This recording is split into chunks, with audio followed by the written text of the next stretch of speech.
Warm welcome to everyone tonight for our program together with the Jewish War Veterans Association and our distinguished guests tonight. My name is Ron Kosmal. I'm the first vice president of the German American Heritage Foundation, and the title of our event this evening is Kaiserstreu. The Descendants of Jewish World War I Veterans Speak. The choice in title bears its own level of irony. The word Kaiserstreu, translated as loyalty to the Kaiser, describes the politics of more than half of the German Jews on the eve of World War I. By August of 2014, at the onset of the First World War, the leading Jewish institutions in Germany had endorsed Kaiser Wilhelm II's cause. A Berlin synagogue famously introduced a special prayer imploring God to help our king, our people, and our fatherland. Less than a century after their emancipation, Germans of Jewish faith were eager to prove their loyalty to their homeland. In the ensuing conflict, 100,000 Germans of Jewish faith enlisted. That's a wildly disproportionate number when you compare that to that of their Christian neighbors. After the war, Germans of Jewish faith continued to contribute to German society through many different professions, including but not limited to the legal field. Lawyers Without Rights, our current exhibit, comes to us from the German Federal Bar by way of the American Bar Association. The exhibit was created to shed light on the untold story of countless German Jewish legal professionals, lawyers, judges, and paralegals, whose contributions to their homeland's legal system was overshadowed by their persecution after the rise of the Third Reich. Many of the individuals highlighted in this exhibit fought themselves for the Kaiser, and many of these stories weave themselves into our own. Our foundation's own Dr. Otto L. Walter, recipient of the 1998 German American of the Year Award, dedicated his life to the cause of German-American reconciliation after having had to flee Germany himself. Tonight, we honor him and countless others who, in the face of discrimination and persecution, resolved to work for peace and cross-cultural understanding. I also want to take this moment to introduce several board members, Werner Hein and also Megan Lott, and also honor and acknowledge Tyler Grasset, did I say that right? Assistant manager of the foundation and the colleague who's responsible for this exhibit and events, as well as Carl Anderson, our communications manager, and Amy, I'm sorry, I can't pronounce the name, but Amy's our intern, and she's here helping us as well. Just a brief personal remark. Many of you may ask why we are doing this exhibit. I think all of us in this room have various stories. Mine was that my parents, who grew up during the Third Reich and who were not Nazis, had a neighbor who was taken away, and he was a World War I veteran, and they could not forget that story for their entire life. So that moved me and the foundation and the museum to, within this exhibit, have an evening where we would have panelists talk about their family, their ancestry, and their stories. And before I introduce our speakers for the evening, I'd like to take this opportunity to extend my sincere gratitude on behalf of the German American Foundation to the Jewish war veterans of the United States of America and the Jewish Historical Society of Greater Washington for co-hosting this event. We can't emphasize enough how important it is for small non-for-profits to collaborate. Tonight's event is a prime example of such a successful collaboration. Thank you for your help with the research, the organization, the refreshments, and the publicity. We couldn't have done it without your help. And I know I'd like to invite Samantha Abersom right now from the Jewish Historical Society of Greater Washington to say a few words.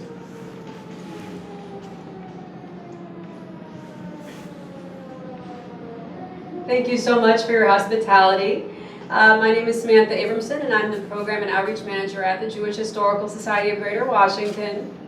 It's interesting that our two organizations are both based in this neighborhood, which, as many of you probably know, is a historically German one and a historically Jewish one.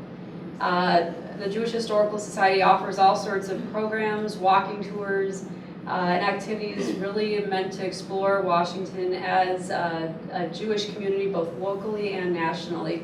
And we love telling these stories because they are so important.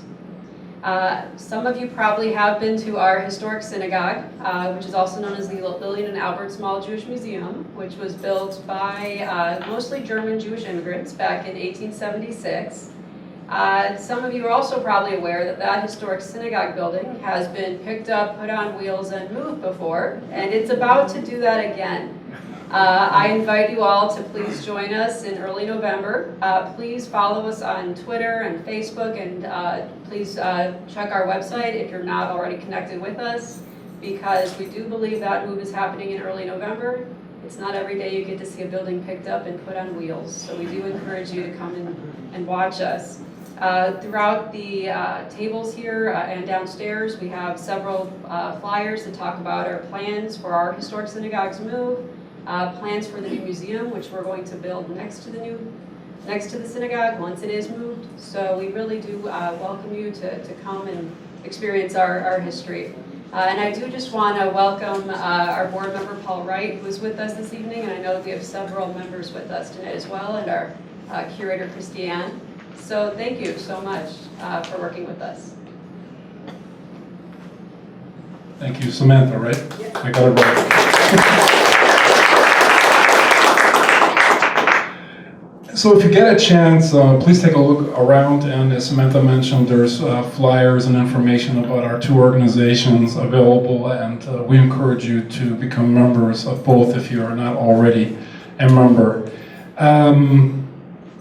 We also are hosting a variety of events that you can see on our webpage and on the Jewish Association's webpage, so we encourage you to do that. Without further ado, I'd like to introduce our two speakers quickly and the moderator for this evening, and I will be reading a couple of bios, so please bear with me, but it is important.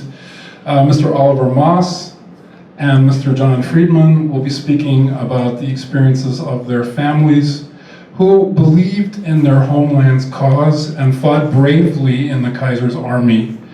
Also about their later exile and about their own experience as German Americans of Jewish heritage, and finally about their own personal story of restitution. Dr. Lieutenant Colonel Sheldon Goldberg, who we're honored to have here, he's a real military expert, will moderate. And welcome, Dr. Goldberg. So I'm going to briefly read the bios and then pass the mic over to Dr. Goldberg. John Friedman is an international corporate responsibility and communications leader who oversees adoption for best practices at the Washington Gas Holdings Group, WGL. He is a blogger for the Huffington Post and hosts Sound Living weekdays at 1 p.m. on the Music Planet Radio. He lived in Germany as a teenager and attended Frankfurt International School. He's a graduate of Albany State University, New York, and the Fuqua School of Business at Duke University. And I know John very well, and I also know Oliver Moss very well. Oliver Moss is a graduate of Georgetown University. Oliver has worked in the banking industry for over 30 years and is currently the executive director of the Potomac Exchange, where he oversees business developments and financial operations. Oliver is also the co-chair of the board of directors of the European Institute in Washington, D.C., an organization that fosters dialogue and transatlantic relations and cooperation between Europe and the U.S. He is also the recipient of the Order of Merit of the Federal Republic of Germany. Last but not least, Dr. Lieutenant Colonel Sheldon Goldberg. Lieutenant Colonel Sheldon A. Goldberg from the United States Air Force retired and enlisted in the U.S. Air Force in 1956 and was commissioned through the OCS in 1961. While at McChord Air Force Base, Dr. Goldberg received his BA and completed his MA at the University of Wisconsin. He was promoted to a captain, and Dr. Goldberg flew 217 missions in Southeast Asia, followed by 3 tours in Europe. An interesting anecdote, while there he served as the 5th and 2nd Jewish Air Force advisor to the commandant of the German General Staff College in Hamburg, Germany. After a dedicated career in military service, Dr. Goldberg has received numerous medals and received his doctorate in modern European history from the University of Maryland in 2012. And at that, I have finished talking and want to pass and thank goodness, I want to pass the microphone over to Dr. Goldberg, and we're going to have an informal presentation. Thank you very much. Guten Abend, meine Damen und Herren. Being a historian, I thought I'd start out at the very beginning and we'd go back to the Bible and talk to you about how Jews were known as warriors back in the old days, and that kind of lasted up until the 4th or 5th century when the Romans at that time accepted Christianity and kind of forbade Jews to serve in the military. The Romans really liked the Jewish fighters because they were so damn good. They'd given Romans such a hard time. So we don't really hear anything much about Jews in the military, perhaps except maybe in the Ottoman Empire and later here in the United States. We can talk about that some other time. But when we're talking about Germany, we find that it wasn't until about 1812, during the Wars of Liberation, during the Napoleonic time, that Jews were finally allowed to become soldiers within the German various states' militaries. In 1845, they were allowed to become officers, but only in the reserve forces, not in the regular army. And even that privilege was soon rescinded due to growing anti-Semitism. In the Franco-Prussian War, one Jew, Walter von Mosner, was the sole exception, and he'd had a personal connection to the Prussian king. He subsequently converted to Christianity at some point in his career, but not all German states discriminated as Prussia did. In Bavaria and in Hanover, I believe, Jews were allowed to stay in the military and even become senior officers. During the Revolution of 1848, Jewish doctors were allowed to join the service and, however, still not allowed to become senior officers. During the First World War, as Ron said, approximately 100,000 German Jews became part of the Kaiser's army. To give that figure a little bit more context, that's 1/5 of the population of Jews in Germany at the time. So 1 out of every 5 Jews was in the Kaiser's army. 12,000 of them died in the war. And approximately 2,000 to 3,000 were commissioned officers, but they were not allowed to get higher than major. And again, in the reserves, not in the regular army. One Jewish officer, Lieutenant Frank, was Anne Frank's father. So that's just an example. We'll shortly hear more about Jews in World War I from our 2 panel members. But let me just go on a little bit longer here. 18,000 Jewish German soldiers received the Iron Cross, 1,000 of which received the Iron Cross First Class. The German Air Force, the Luftwaffe, had a number of outstanding Jewish pilots and aerial aces. The most prominent was Lieutenant Wilhelm Frankel, who was awarded the Pour le Mérite, or as we know, the Blue Max, which was the highest decoration that Germany could give at the time. And lastly, it should be noted that World War I saw the appearance for the first time of rabbis, Feldrabbiner, and 81 of them volunteered to serve, and one of the most notable, of course, was Rabbi Otto Beg. Now with that, I'm going to shut up for a while and turn it over to who goes first here. John? Thank you. Guten Abend. Mein Name ist John Friedman. I've done a lot of speeches and presentations over the course of my career, but I have to say this is the most nervous I've ever been. This is a subject that, until recently, my family did not know a lot of the details of. And some of the details, and I discovered in putting together this presentation, some of the information we had was wrong. putting it up against historical timelines, we discovered certain things were out of sequence and could not possibly have happened the way we believed for many years. And so that's one of the, I think, Oliver, you may share that as well. Ron, can I control the slides, or are they just going to go on right? He's going to Okay. take care of that for you. Okay, great. I'll just start anyway. My grandfather, Hans Friedman, was the youngest child of Aaron Friedman and Hulda Nezal Friedman. Aaron Friedman may be a name that is familiar to some people. He was the head cantor in Berlin, appointed by Kaiser Wilhelm II.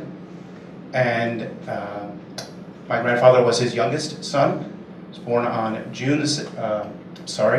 he was born in 1894, August the 6th. No, that's not right. June 26th. I've got a lot of dates. We're trying to. That's one of the things. We don't even have the dates of some of these things. Like our own, like his parents' birth dates are lost. But in any event, if we, okay, well, something sooner or later something will happen. But he grew up in Berlin, and okay, that's go to the next one. The one with the further up, number 2. We'll get it in just a second. All right, number 2, if you can get it to hold on that. Is it going to advance automatically, or is it going to? Yes, I have it. Okay, great. So this is the new synagogue in what was East Germany. It was Berlin, and then it became East Berlin. Now it's Berlin again. So now Anjerberger Straße, and that's where my great-grandfather was head cantor. And that's where my grandfather had his bar mitzvah. When he turned 15, he was apprenticed in the leather working trade. His father chose careers for him and his 3 brothers, and he was told to go into the leather trade. If you go to the next slide. He also liked to dabble in the theater. This is 1910's Max Reinhardt's production of Oedipus Rex in Berlin. And we got this picture from an exhibition on Max Reinhardt, and my grandfather lived until 85 years old, and I had the pleasure of knowing him, visiting him in New York, going to this exhibit. And my grandfather, you see the person standing up on the stage right there holding the spear? Yes. Look, okay, that's not him. The person right below her left foot, where you see the shrouded face that's half hidden, that's my 16-year-old grandfather on the street. That was as close to the theater as he ever really came. He went into the leather trade, but he also then was conscripted to go into the Kaiser's army. So if we go to the next slide, what we found out, and he always told the story, he was awarded the Iron Cross, 2nd class, for being wounded in the Battle of the Moss, or Meuse, depending, in the Argonne. And he was shot 3 times, and as he always said it, in the left leg, the left arm, and the left head. Until he died at the age of 85, he always blamed what he called Kopfschuss for any time he couldn't remember a name, or lost a detail, or forgot a word. In fact, the other 2 bullets were removed, but he carried that bullet in his brain until he died, and it was visible on x-rays. It was inoperable at that time. By the way, it didn't affect his memory at all. That was just completely his way of getting away with forgetting something. He would always just blame it on that. Then there's another slide. It says he was wounded. There's the Iron Cross. We just found these recently. My father moved into an assisted living apartment, and we got all these papers, some of which we collected most recently, and I'll explain that in a minute. And so we always knew he was decorated, but we found this about 10 days ago. So thank you for inviting me again, because I never would have found this if it hadn't been for, oh my God, I need slides. So he went back to the leather trade after the war. He transferred from Berlin to Frankfurt and then on to Cologne, where he became increasingly disenchanted with what was going on politically, and staying very loyal to his country. He did what he thought was best for the country, and he joined the Communist Party. Not a good thing to do in 1932 in Germany. However, he believed very strongly in his country and doing what was right, and he joined the Communist Party, and we only got this through my grandmother, who told my father by the time my father was 51. Up until then, they didn't talk about it. The generation didn't talk about it, but he was also afraid, having come to America, don't tell people you were a communist, and don't tell people you were what happened to him. So it was a deep family secret. So if we go to the next slide, this is the LD house in Cologne. It's the Gestapo headquarters. And we know that on August 6, 1936, he was arrested at his workplace and taken to the LD house. What he didn't know was that his wife had also been arrested. And I need to interrupt myself. My father at this time was 2 years old. They'd had the foresight, and we never understood why they had the foresight until we recently found out why. They'd had the foresight to have him born in England, to send my grandmother, when she was pregnant, to relatives who were in London, where my father was born, thereby granting him dual citizenship and an escape valve. So my grandfather didn't know my grandmother had been arrested, but fortunately a friend of hers from school was visiting that day and took my father to go live with his grandparents. And we now know that both of my grandparents were held for 6 months. We know my grandmother was released, found innocent, but my grandfather was convicted of treason. And this is a perfect example of how stories get blurred. I'll just touch on it briefly. Is he told my grandmother, and it came down to my father, that there was one time where he was going to give up the names of the people that he was collaborating with, the other members of the Communist Party in Cologne who were agitating and doing their best to fight against the Nazi takeover of Germany. And the story came down to my family that he was saved because his interrogators went, when they heard a radio announcer announce that Hitler was going to be opening the Berlin Olympic Games, and they went to go listen to his speech, and that was what gave him time to rally and recover from. But it turns out that's not what happened, because if you go to the next slide, this is the LD house today. It's a museum. And in 2004, my father, trying to recreate our family history, went to the LD house with my older brother. And in the LD house, it's a museum similar to this, history of what happened there. Go to the next slide. That's a picture on the wall of a list of all the people who were arrested on August 6th, 1936, as being part of the Osche group, arrested by the Gestapo. Click one more time.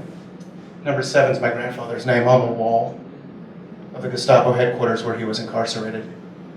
So now we knew the date that he was incarcerated. Like I said, August 6th. Hitler opened the Olympic Games on August 1st. Turns out it was a different speech in 1938, also at the Berlin Sports Palace.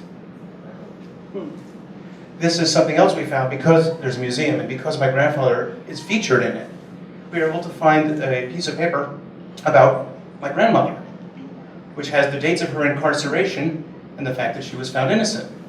But the interesting thing that we never knew was that she was incarcerated twice, from the 23rd of March, 1932 until September. We can go back. That's how they knew to have my father born in England. They'd been arrested once before. My grandfather was the one who was politically active. My grandmother was not. But they knew what could happen. And that's how they had the foresight. We always wondered, how did they know? How did they see it coming when so many didn't? The answer is, it wasn't foresight, they'd experienced it. So the next slide, that's my father and his mother in 1938 in Germany. The interesting thing is on the back of this picture, the one on the right, your right, it says departure greetings, September 1938. This is the picture they took of him and gave to the relatives he'd stayed with. Because his father, my grandfather, was incarcerated for 2 years. And so his parents were arrested when he was 2, and he didn't see his father again until he was 4.5. So finding that with her handwriting on the back, Abschiedsgrüße, September 1938. The next slide shows what happened at Kristallnacht, the synagogue where my great-grandfather was head cantor. Only my father's mother's mother survived the war. The other 3 were lost. She came through Theresienstadt and lived with him eventually in New York. The next slide shows the decree. Again, gotta love museums. It's great what you're doing here because this is lost history. And now that we've refound it, this is the actual notice of their stripping the German citizenship from my family. You've got Hans Friedman, my grandfather, Lotte Friedman, my grandmother, and Walter Friedman, which if you go to the next slide, there they are in Boston, 1958, when they first came to the US. That's one of the few pictures I have of my grandfather and my grandmother, and I know it's blurry, but that's what happens when you take a 35mm slide and you try to turn it into something this big. The also thing I want to say is it's flipped, because my grandfather was always shy about having a scar on the left side of his head. Right? So it must be reversed. That must be the right side, because it looks like it's his left side. The next slide shows, my father always says every 20 years we have a significant event in our family in Germany. In 1918, my grandfather was granted the Iron Cross. In 1938, actually he was 39, he was stripped of his citizenship and he fled in 1938. In 1958, my father served in the US Army and military intelligence, was stationed back in Germany. In 1976, so it's almost 20 years, just give it to me. Give it to him, he's 83 years old. He was sent there for work. And interesting bit, another bit of family lore is that we found is not true, is he ended up reporting to a man who was the announcer at the 1936 Olympic Games. But it turns out that wasn't anything important. But he always thought, after the fact, because he didn't know this story until after my grandfather died. Interestingly enough, my grandfather Hans did visit us when we lived in Germany. And he went back many times over the years. And then the third trip in 1996, my brothers and I said, Dad always said, every 20 years someone sends me back to Germany. So we sent him back on an all-expense paid trip with my mother. And that's what sparked them discovering there was more information now available to start to find the family story. So the next slide is my second to last. That's my father on the same picture you saw earlier on the left, and that's my father about a month ago on the right. The interesting thing is, he was a German citizen when that picture on the left was taken, and that picture on the right we're using for the paperwork which is now on file in Cologne to have our German citizenship restored. The next slide is the end of the timeline. We're working to have our citizenship restored. I received an email from my brother last night, forwarded from an Erhard Kaiser, saying that the paperwork was in process. And by the end of this year, we will be German citizens again, within my father's lifetime. Thank you.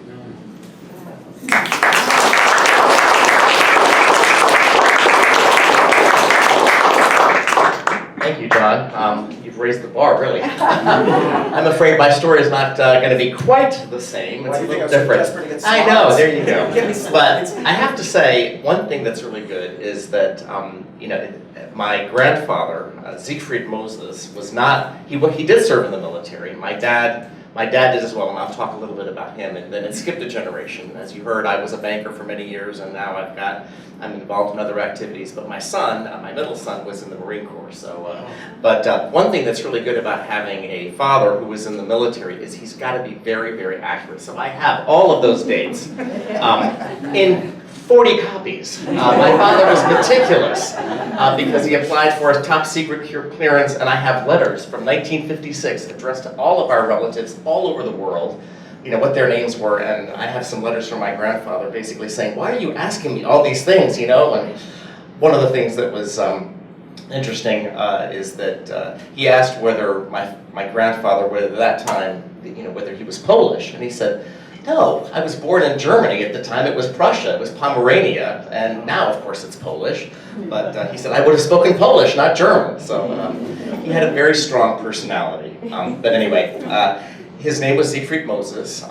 You'll wonder why my name is different, and I'll get to that as we go on the story. But one of the things that he used to tell my father was ältester Uradel, which is basically oldest nobility around. You can't get older than Moses, right? So he had a sense of humor. He was born on October 8th, so very close. Here, we're only 2 days away, in 1879, in a town called Filene, which is now Wiedenia, I believe, in Poland, to Isidore and Pauline Moses. He was the youngest of 8 children, something in common, and he was also in a similar industry. He sewed furs for a living. This is his father. So my great-grandfather grandfather. He went to school until the 8th grade, and one thing I have to say, again, very similar to you, John, reading through the letters, I was amazed. I wonder whether any 8th grader here in the United States could write German or English the way he wrote. There were words that, I mean, I grew up speaking German with my parents. I didn't know what these words were. I had to look them up in the dictionary. Apparently he had very good math skills.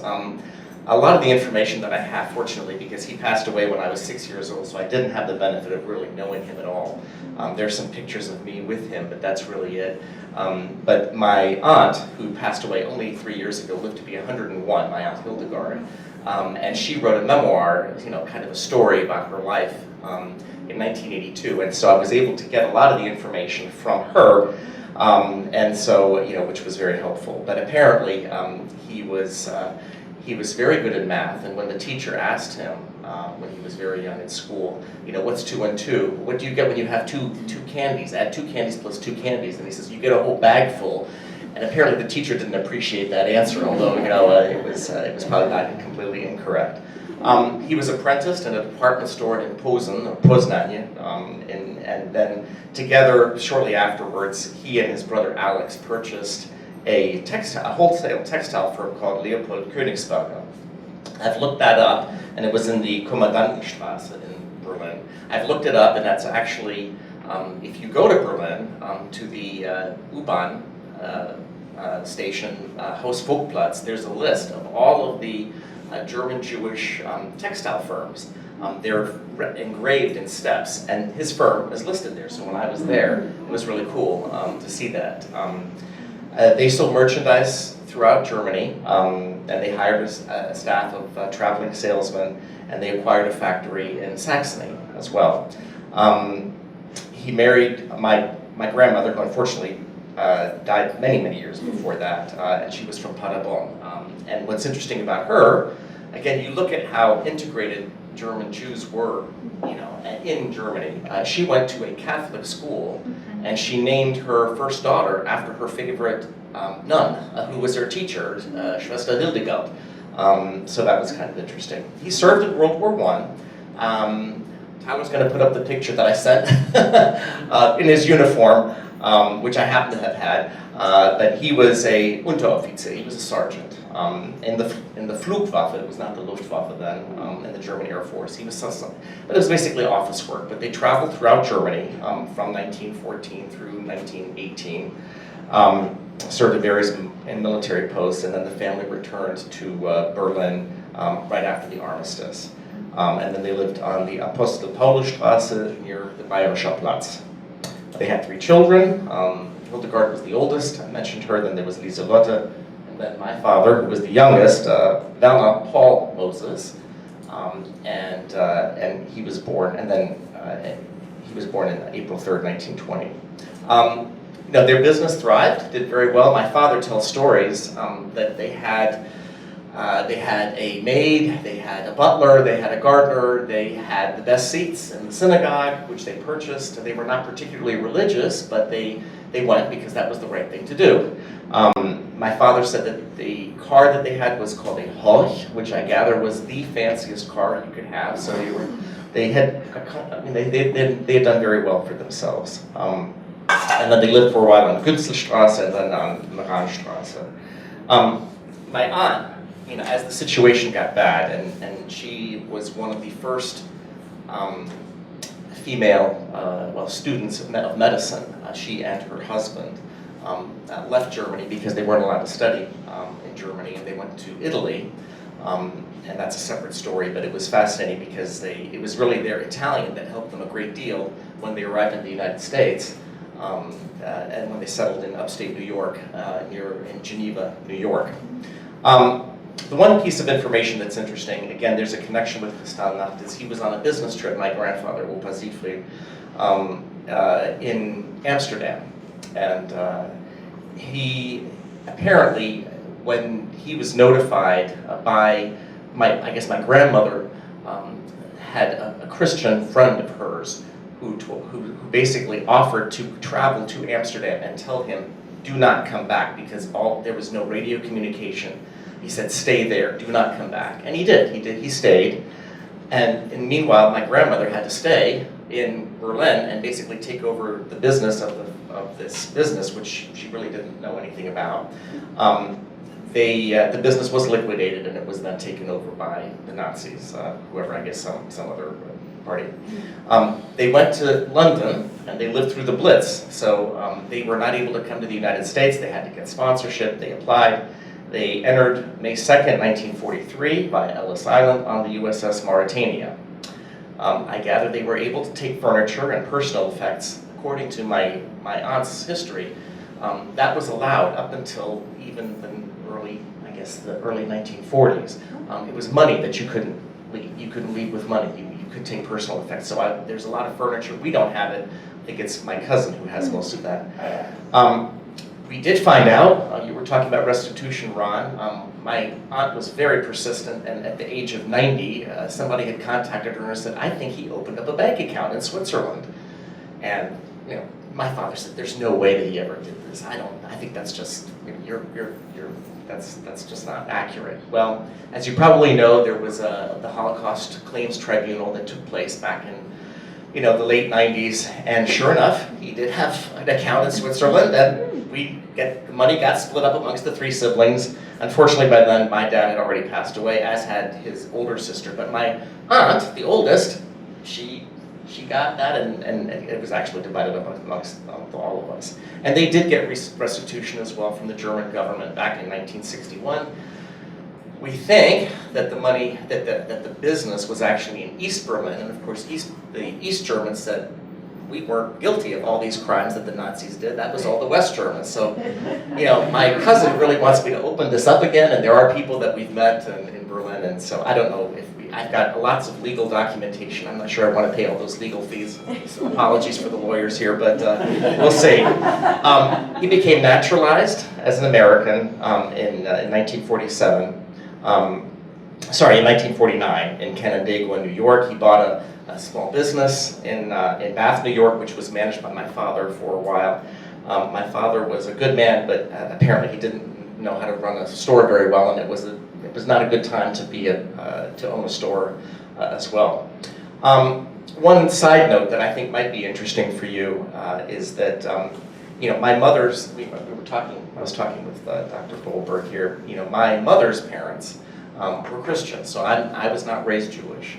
My father was not particularly religious, but he married my mother, who was German, and he met her in Stuttgart, and they were at the fanciest hotel there, the Graf Zeppelin Hotel, and apparently my mother, who was very outspoken always, she was sitting there with some friends of hers and speaking German, and they brought this captain, U.S. captain, Army captain in, and basically because at that time in 1951, Americans were gods in Germany. They sat him at her table, and my mother was outraged. She said, "I can't believe they would put this. They're occupying our country and blah blah blah." And they put this man, and at one point, my father turned to her and said, "Wie gefällt Ihnen die Kapelle? How do you like the band?" And so she was completely.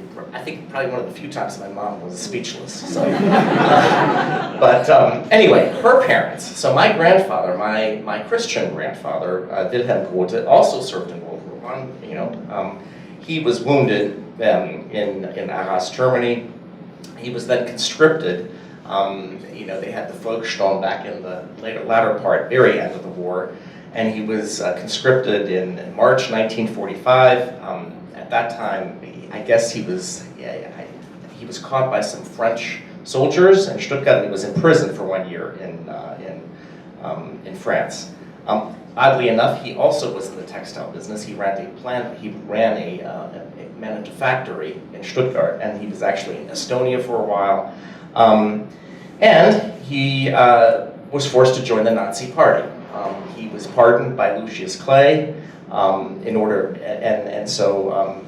and what's interesting is you might imagine that these two men who, one who had to leave Germany and all of his possessions behind, that he would have this extreme bitterness. But he visited my other grandparents, my German Christian grandparents in 1955, and there are long letters, referring to those people as die Eltern, the parents, And he lived with them for 3 months, so they must have gotten along, they corresponded regularly with each other. So there was no animosity, even then. Although some other members in the family, as I'm sure in yours too, John, continue to hold some ill feelings.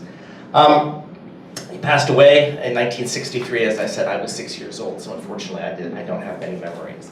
I've got some pictures of my father because I think it's kind of an interesting story as well. He studied in Reutlingen. He went in the textile college there, and then just shortly in 1938 he left. My grandparents knew that to leave Germany, you did not want to cross by train into Switzerland, so they took him back to Berlin, and he flew.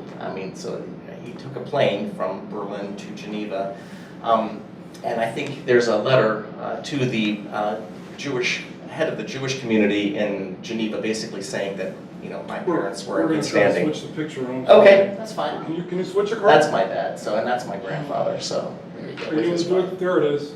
That's his passport. You can see the J for Jewish, and you can see the swastika, obviously. And there should be a picture of him here. I think the next. Is that it? There you go. That's him. Yep.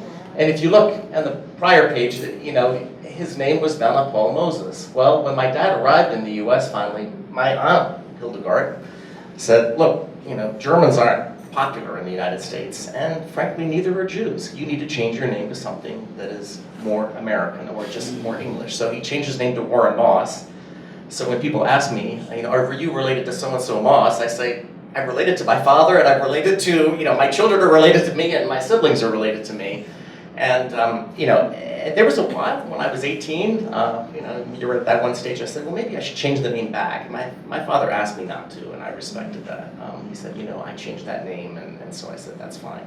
I will say this, that he visited some relatives in Israel, a cousin of his, back in the 1980s, and this cousin, whom he hadn't seen in 35 years, basically said, you dishonored the family by changing your name, and my father was very hurt by that, and I think that was wrong. Because we all have to make decisions based on what was that. In this case, it was his wise older sister who made that comment. As again, he left Germany for Switzerland in 1938, and then he left Switzerland, and then he left Switzerland for the U.S. January 17th, 1940. It's amazing how late this was on the USS Vulcania. And then he was naturalized in 1942, and he went through, he must have been at 5 different or 6 different military bases. He was naturalized in Hattiesburg, Mississippi. I don't think there probably were a whole lot of Jews in Hattiesburg, Mississippi. But anyway, he went and went into the intelligence corps. We were just sharing that he was one of the Ritchie boys. I gathered, I didn't realize there was a name for those. But he, speaking fluent German, it was logical that he would be an interrogator of prisoners of war. He landed in France 6 weeks after D-Day with General Patton. He participated in the Battle of the Bulge. There's a funny story. I have a medal. He got the Bronze Star. And there's a funny story. He was apparently in a barber shop and was speaking German, I guess, with the barber in Luxembourg. The barber thought that he was, a German soldier, and then he had 2 GIs that came over and were about to arrest him until they told him, no, I'm actually, a captain in the U.S. Army. So, but they called it close shave. It was actually in the Army. It was in the Army. It was in the Army Times. So I have the article, which is kind of funny. And then he actually, his other claim to fame, I guess, was that he captured, or he took Field Marshal List captive when he surrendered to him in Garmisch-Partenkirchen. The other thing that I've got here, and I wasn't able to, because it's just too much, but somehow he's got documents here that are the unconditional surrender documents from Germany, from I guess at that time Field Marshal Keitel. I have no idea. I can't ask him how he came upon these, but I found them when my mom passed away, and I found those documents. They are in German, Russian, French, and English with signatures. So I'm assuming the originals are going to be in the archives, but he somehow got those. he continued to stay in the Army and then ultimately retired in 1967, and then came here to Washington and worked in the police department, worked for a couple of other organizations. And frankly, I'm very grateful that he worked for he worked for one of the defense contractors, because that's when he had to get all this information with the dates of all of his relatives and their birth dates and all this kind of stuff. So anyway, and maybe just to close, similar to John, I went through the process of applying for German citizenship, and as of last Tuesday, I'm a German citizen. So, and I have to say, I have to give credit to some very good friends of ours here who were at the Israeli embassy, and they're now in Berlin, and they told us an interesting story. They basically said there are only 3 places they really want to serve. One is the U.S., one is Israel, and one is Germany. And she, Shelley, it's Rogel and Shelley, we visited them in May. My niece was in Germany and she wanted to stay. She basically said, I want to stay in Germany. I said, well, you can't stay in Germany because you're not a German, but you're not an EU citizen. She's got an English boyfriend. So I said, well, I'll tell you what, I will apply for German citizenship, and once I get it, then it should be easier for you. But our friends encouraged us to do this, and so anyway, I've gone through it, and now my children are doing the same thing. I think they're meeting this Friday, going over to the embassy, and they're very efficient. And one story that I think is really fascinating is that there are 20,000 Israelis living in Berlin now, and I think the Jewish population, correct me if I'm wrong, I think it's 200,000 right now in Germany, which is a third of what it was, at the time before the war. So I mean, it's a growing population. So anyway, that's it.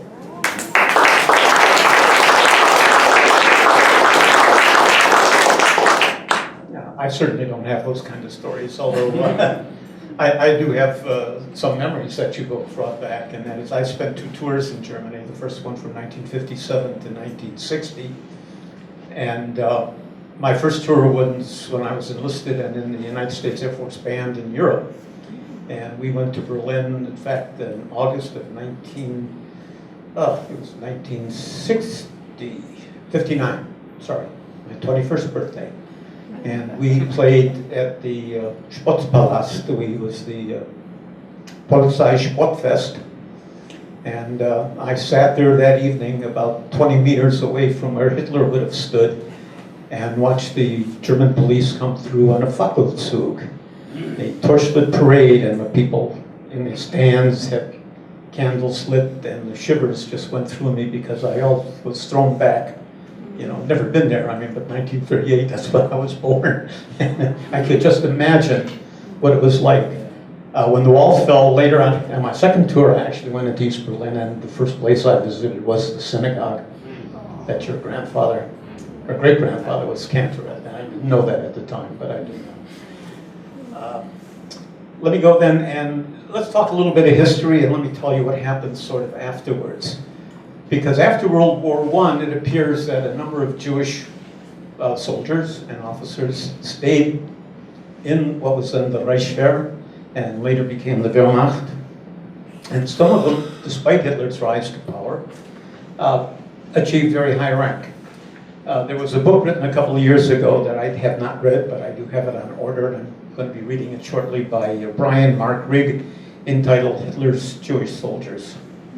And in this book, he says that there were approximately 150,000 Jews, they were really mishling it, they were half Jews and quarter Jews, who served in the Nazi army. And for those that may not know, if you had 2 grandparents, you were a Mischling of the first degree, and if you had 1 grandparent that was Jewish, you were a Mischling of the second degree. Among them, Rigg counts 2 field marshals, the most recognizable being Erich Milch, who, after Goering decided that he was the one who decided what a Jew was and who a Jew was, had Hitler make him an Aryan. And there is a document that I've seen, and you can also see it, you can Google it, with Hitler's signature on it, that makes Milch an Aryan. There were also 15 generals, large number of senior officers, And in fact, in 1944, the German Army of Personnel drew up what they now say was a fairly incomplete list of 77 high-ranking Jewish officers. All of them were made Aryans, at least for the duration of the war. One of these officers was a Lieutenant Colonel Ernst Blach, and he led a group of soldiers into Warsaw and actually rescued the Lubavitcher Rabbi Schneerson, and saw to it that he went back and got to England and came to the United States. What's interesting about that is that he was also made an Aryan, and the paperwork, however, has a caveat on it, which says that this was going to be reviewed after the war to see whether or not he was still deserving of that title. Dr. Reed also found 17 instances of Jewish German soldiers who had received the Ritterkreuz, which the Knight's Cross, which is the highest award that could be given in the German army. Another source I found says that there were actually 20. In 1940, 42, 43, and 44, those Mischlings with the two Jewish grandparents, in other words, the Mischlinge of the first degree, Elfte Grad, were dismissed from the service, and those, die Zweite Grad, they could still remain, but they could not become officers. Jumping to the present, let me simply conclude in this respect that there is limited information, at least that I have, and it dates back to 2010, that there are approximately 200 Jews in today's Bundeswehr.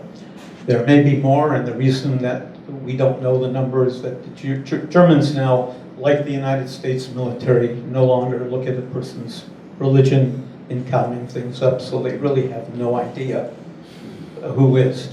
I did read an interview of a young German Jewish woman who joined the Bundeswehr, and she was asked why she had not chosen the IDF.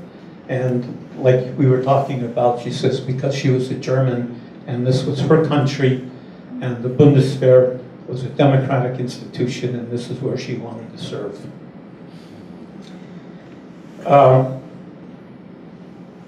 Where I come in, basically, at least at the National Museum of American Jewish Military History, is talking about Jews in the US military. And how it pertains to this particular discussion is essentially that just prior to the outbreak of World War II, approximately 55,000 Germans immigrated to the United States, and I'm talking immediately before World War II, 36, 37, 38, that time frame. And of those numbers, what sources I've read indicate that about 9,000, 9,500 of them were either drafted or enlisted in the United States Armed Forces. For some of them, there was obstacles. They were initially viewed as enemy aliens, but by 1943, that ended, and many of them then became, well, all of them, I think, became American citizens, some very shortly thereafter. A lot of the settlers came, or the immigrants came, and they settled in Washington Heights, New York, in Hyde Park, Illinois, and in Los Angeles. And I'm speculating and would think that a lot of them probably migrated down to some of the early German established towns in Texas, where you can still get a good bratwurst and speak German down there. Once in service, of course, they became American citizens, as I said, and they served in a myriad of capacities. They were in the infantry, the armor, the airborne, the Air Force. A number of them found themselves primarily in the intelligence field due to their native language ability and their in-depth knowledge of Germany. Many of them, as your grandfather, was sent to Camp Ritchie, where they were trained as interpreters, interrogators, photo analysts, as well as spies and counter-spies. A number of them became very important players in the military government, and when the war ended in 1945, some of them became involved in the Nuremberg trials of the Nazi war criminals. Perhaps the most famous of them is Henry Kissinger. Initially an infantryman with the 335th Infantry Regiment, 84th Division. And this is funny. He was on latrine duty one day as a private when his general came by to inspect the barracks and asked him to interpret a map the situation map that was on the wall. And apparently, being native German and everything, he did such a good job of it. The general said, you know, you need to come up to headquarters. And after a little while, he actually did get up to headquarters, and he was put to duty doing recapturing documents and interrogating prisoners. When the city of Krefeld was captured in March of 1945, it turns out that Kissinger, still then a private and without even a security clearance, was made chief of the military government because he was the only German speaker in the organization. He was subsequently commissioned. He saw duty later on in Hanover and in Bensheim in southern Hesse. Upon, of course, his discharge in 1947, as we all know, he went on to become a political science professor, author, and in 1968, national security advisor, and a position that was followed by his appointment as Secretary of State in the Nixon administration. So then, in conclusion, after betrayal by their friends and neighbors, and forced to leave the land of their birth by a regime that sought to annihilate them, these German Jews came to the United States. Many of them also went to England and wound up doing the same thing, sort of in the special forces there. They came to the United States to fight the enemy that they knew. These one-time refugees became warriors, conquerors, and liberators. They became American soldiers with a national identity given to them by their adopted country, and it replaced that which had been stolen from them by their land of their birth. And with that, I thank you all very much. Thank you very much, and thank you all for coming and listening.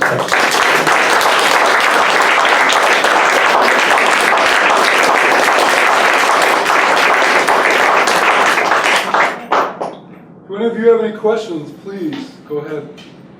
A quick comment. You said your father was a Ritchie boy in the Battle of the Bulge.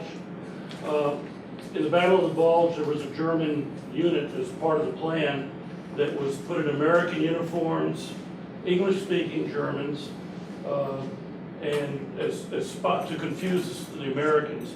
And they were quickly found out, and any of them that were caught were shot on sight. And the problem with the Ritchie boys is they were not yet acculturated Americans. So the Americans were spotting these fake American soldiers by asking who won the World Series last year. And the Ritchie boys mostly couldn't answer those kind of questions. So they were in great danger, and they all had to have an escort anywhere they went into a latrine. And my father obviously didn't have the escort when he went to get his haircut, so. I can't get past the image of Henry Kissinger on latrine duty. He was a private. I have a question. John, you mentioned your grandfather, I think, was, or great-grandfather was the cancer of the Yes. synagogue in Berlin, appointed by the Kaiser. Yes. What about separation of church and state? Well, they were not under the U.S. Constitution at the time. Do you know how this happened, or whether you just found that out? I just found that out. Basically, he was a cantor, and he went up through the ranks in Berlin, in Germany, the capital, and moved from the old synagogue to the new synagogue to the new synagogue, which we now call Oranienbergerstrasse. And he's written some music, which makes Wagner sound cheerful, by the way. But my father does remember, and we do have some pictures of him. He had a big white beard, and he had his own seat in the synagogue. He didn't have to pay for it, though.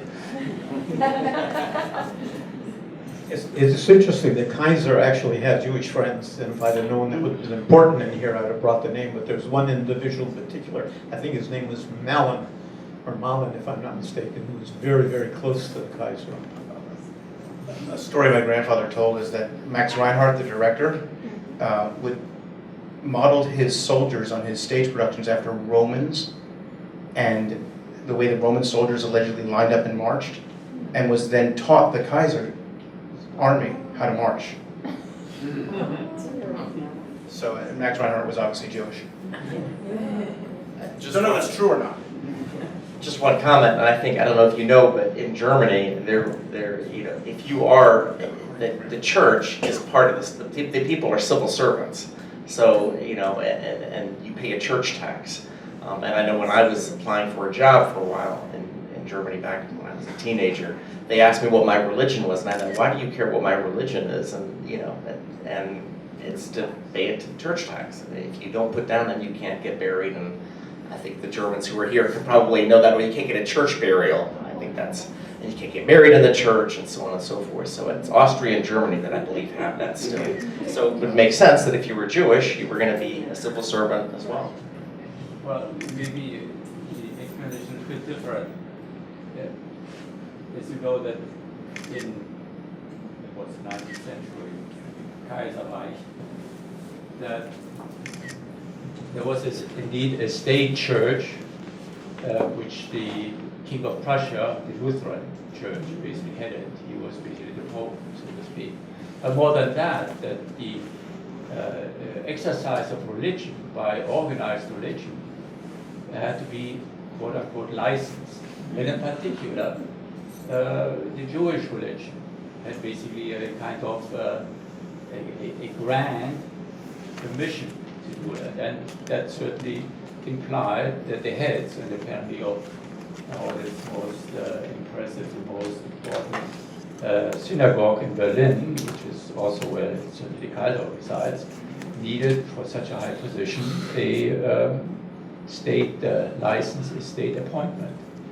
So that's in all likelihood the reason for that. Because it did not apply to Catholics, I mean the Catholic Church. Thank you.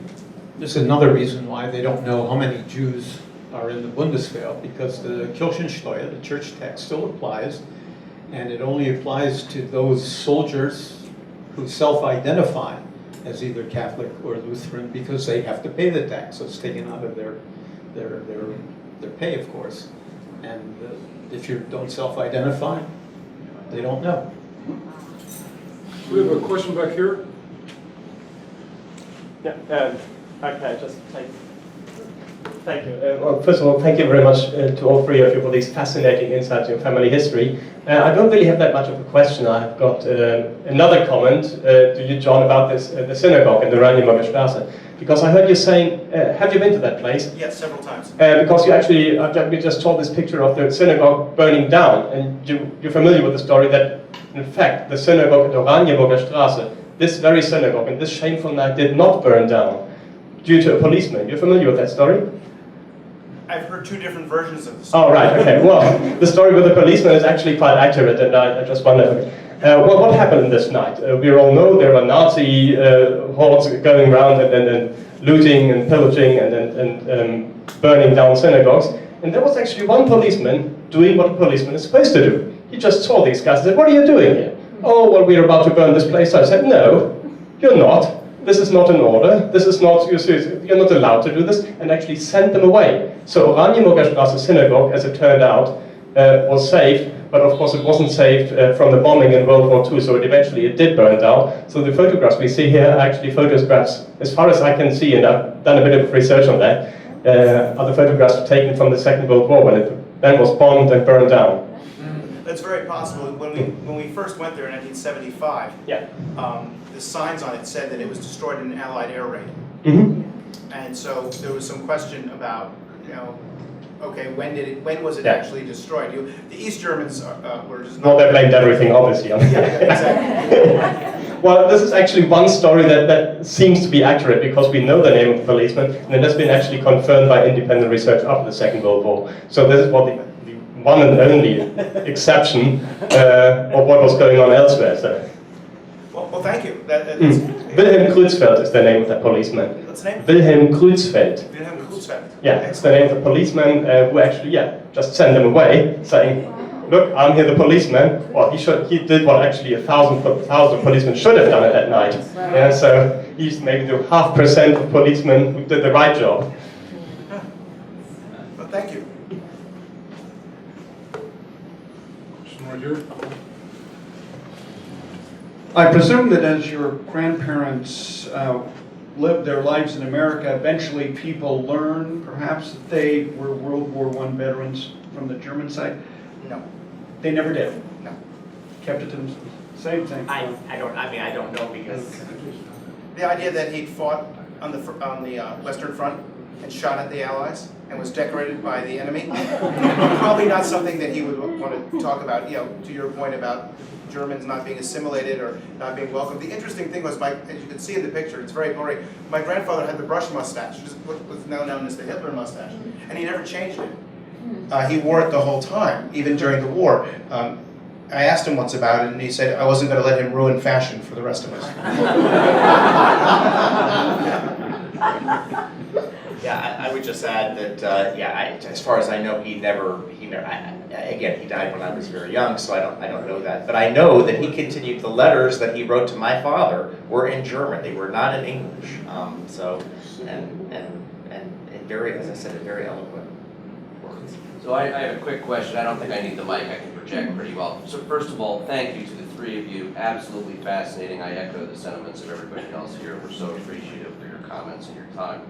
I was curious about what you were describing with the German officers of both, where both of the grandparents were of Jewish or heritage, and then those that were in that first tier, so to speak, were dismissed, you indicated, and the rest then, those with less than that, could remain in the Army but were not dismissed. They couldn't be commissioned as officers. Did I hear that correctly? Yes. What came of those that were dismissed? Were any of them actually sent to the camps? I would have to assume so. I really don't know. I know that service did not, particularly service in World War I, did not save an awful lot of them. There's a story that I read in my research of one World War I veteran who went up to one of the concentration camps to visit a relative of his, and he was wearing his Iron Cross. And the camp guard turned around and said, if it weren't for that, I'd have you in here. So I can only assume that those who were the missioning of the second class were done away with like so many others.